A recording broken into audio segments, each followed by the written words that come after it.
ನಮಸ್ಕಾರ.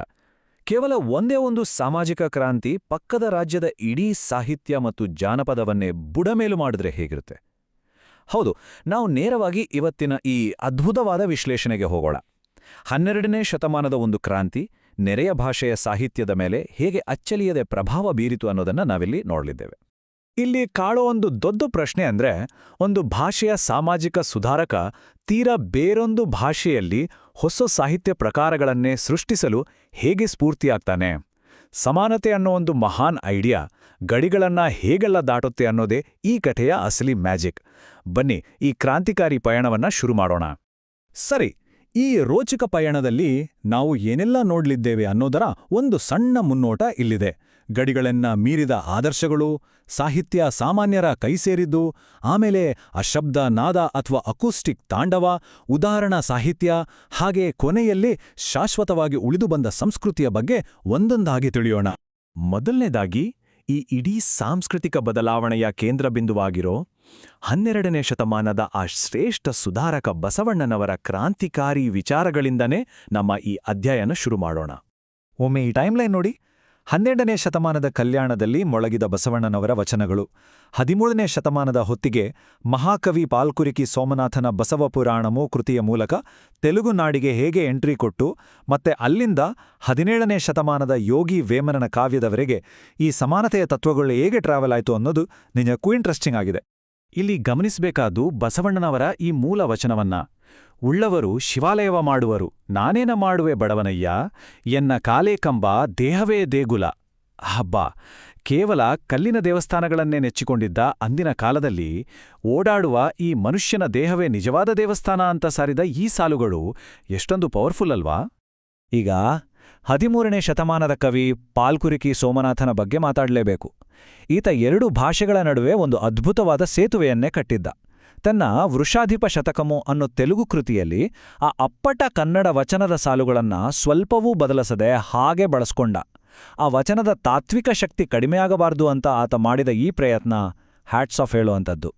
ಸರಿ, ಈ ತಾತ್ವಿಕ ಬದಲಾವಣೆ ಕಾವ್ಯ ಬರೆಯೋ ರೀತಿಯನ್ನೇ ಹೇಗೆ ಬದಲಾಯಿಸ್ತು ಅನ್ನೋದು ನಾವೀಗ ನೋಡಬೇಕಾದ ಮುಂದಿನ ಮುಖ್ಯವಾದ ವಿಷಯ.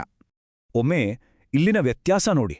ಒಂದು ಕಡೆ ಕೇವಲ ದೊಡ್ಡ ದೊಡ್ಡ ಪಂಡಿತರಿಗೆ ಮಾತ್ರ ಅರ್ಥ ಆಗ್ತಿದ್ದ ವ್ಯಾಕರಣದ ಕಟ್ಟುಪಾಡುಗಳಿದ್ದ ಕಠಿಣವಾದ ಮಾರ್ಗಶೈಲಿ, ಇನ್ನೊಂದು ಕಡೆ ಸಾಮಾನ್ಯ ಜನರಿಗೂ ಈಸಿಯಾಗಿ ಅರ್ಥ ಆಗೋ ಹಾಡೋಕೆ ಬರೋ ದೇಸಿ ಅಥವಾ ದ್ವಿಪದ ಶೈಲಿ. ಇದು ಸುನ್ನೆ ಆದ ಬದಲಾವಣೆ ಅಲ್ಲ. ಸಾಹಿತ್ಯ ಅನ್ನೋದು ಕೇವಲ ಪಂಡಿತರ ಸ್ವತ್ತಾಗಿರದೆ ಎಲ್ಲರಿಗೂ ಸಿಗಬೇಕು ಅಂತ ನಡೆದ ದೊಡ್ಡ ಕ್ರಾಂತಿ ಇದು. ಇದನ್ನೇ ಜಾನು ತೆಲುಗು ಅಂತ ಕರೆಯೋದು. ಅಂದ್ರೆ ಸಿಹಿಯಾದ ಅಪ್ಪಟ ಸ್ಥಳೀಯ ತೆಲುಗು ಕಾವ್ಯ. ಈ ಸರಳವಾದ ಶೈಲಿಯಿಂದ ಏನಾಯ್ತು ಗೊತ್ತಾ?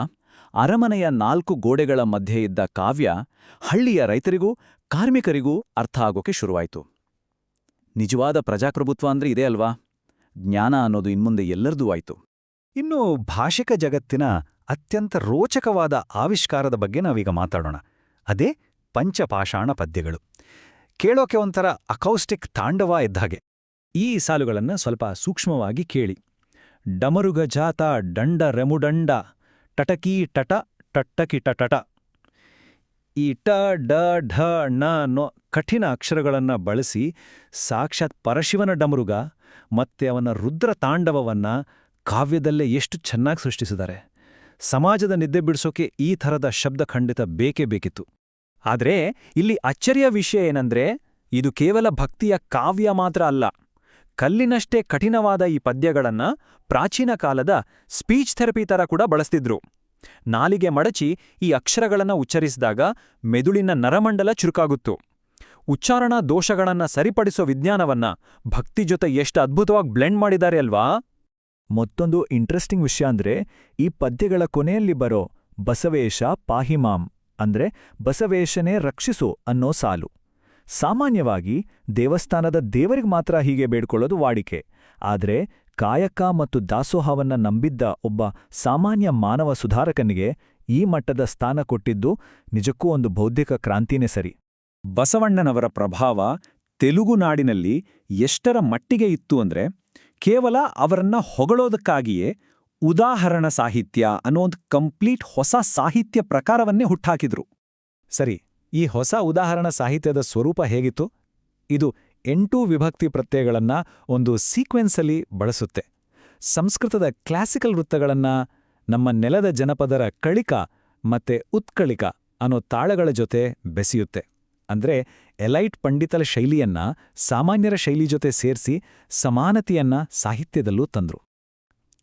ಇನ್ನೊಂದು ಮರೆಯಲಾಗದ ವಿಚಾರ ಅಂದ್ರೆ ಮಹಾಕವಿ ಸೋಮನಾಥ ತನ್ನ ಸಂಸ್ಕೃತ ಶ್ಲೋಕಗಳಲ್ಲಿ ದಾಸೋಹ ಅನ್ನೋ ಅಪ್ಪಟ ಕನ್ನಡ ಪದವನ್ನೇ ನೇರವಾಗಿ ಬಳಸ್ದ.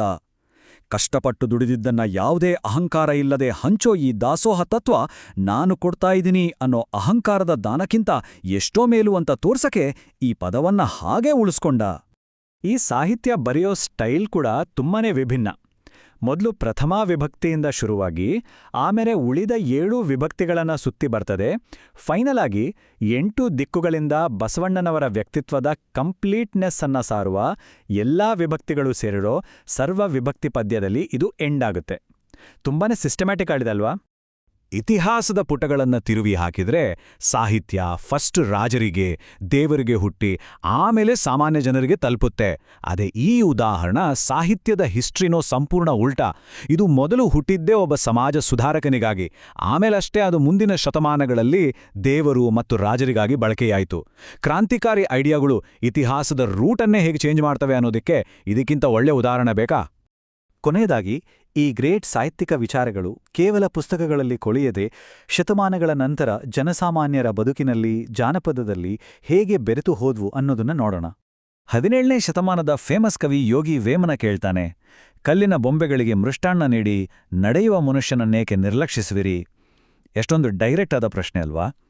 ವಚನ ಚಳವಳಿಯ ಆ ಮೂಢನಂಬಿಕೆ ವಿರೋಧಿ ನಿಲುವು 100 ವರ್ಷಗಳ ನಂತರವೂ ವೇಮನನ ಕಾವ್ಯದಲ್ಲಿ ಹೀಗೆ ನೇರವಾಗಿ ಮಾರ್ದನಿಸ್ತು. ಇನ್ನು ಸಾಹಿತ್ಯವನ್ನ ಅರಮನೆಯಿಂದ ನೇರ ಮಣ್ಣಿನ ಕಡೆ ತರೋದಾದ್ರೆ, ಇಂದಿಗೂ ಆಂಧ್ರ ಮತ್ತೆ ತೆಲಂಗಾಣದ ರೈತರು ಸುಗ್ಗಿ ಹಬ್ಬದಲ್ಲಿ ತಮ್ಮ ಪ್ರೀತಿಯ ಎತ್ತಿಗೆ ಬಸವಣ್ಣ ಅಂತಾನೆ ಹೆಸರಿಟ್ಟು ಗಂಗಿರೆಡ್ಡು ಆಟ ಆಡಿಸ್ತಾರೆ. ಕಾಯಕ ನಂಬಿದ ಒಬ್ಬ ಯೋಗಿ ಸಾಮಾನ್ಯ ರೈತರ ಮನಸ್ಸಿನಲ್ಲಿ ಶಾಶ್ವತವಾಗಿ ಹೇಗೆ ಕೂತಿದ್ದಾನೆ ಅನ್ನೋದಕ್ಕೆ ಇದೇ ಜೀವಂತ ಸಾಕ್ಷಿ. ಹಾಗಾದ್ರೆ ಎಷ್ಟೋ ಸಾಮ್ರಾಜ್ಯಗಳು ಬಂದು ಹೋದ್ರೂ ಈ ನಿಜವಾದ ಸಮಾನತೆಯ ತತ್ವ ಮಾತ್ರ ಜನರ ಮಧ್ಯೆ ಶಾಶ್ವತವಾಗಿ ಹೇಗೆ ಉಳಿದುಕೊಳಿತು? ಕಲ್ಯಾಣದ ಅನುಭವ ಮಂಟಪದಿಂದ ಶುರುವಾಗಿ ಕಾವ್ಯವಾಗಿ ಅರಳಿ ಕೊನೆಗೆ ರೈತರ ಹೃದಯ ತಲುಪಿದ ಈ ಪಯಣ ನಿಜಕ್ಕೂ ಬೆರಗುಗೊಳಿಸುವಂಥದ್ದು. ಕೇವಲ ಒಂದು ಐಡಿಯಾ ಇಡೀ ಸಂಸ್ಕೃತಿಯನ್ನೇ ಹೇಗೆ ಬದಲು ಮಾಡ್ಬೋದು ಅಂತ ಈ ವಿಶ್ಲೇಷಣೆಯಿಂದ ನಮಗೆ ಸ್ಪಷ್ಟವಾಗುತ್ತೆ. ಈ ಅದ್ಭುತವಾದ ಇತಿಹಾಸ ಖಂಡಿತ ಎಲ್ಲರಲ್ಲೂ ಇನ್ನಷ್ಟು ಕಲಿಯುವ ಕುತೂಹಲವನ್ನು ಮೂಡಿಸಿದೆ ಅಂತ ಭಾವಿಸ್ತಾ ಈ ಪ್ರಸ್ತುತಿಯನ್ನು ಇಲ್ಲಿಗೆ ಮುಕ್ತಾಯಗೊಳಿಸೋಣ.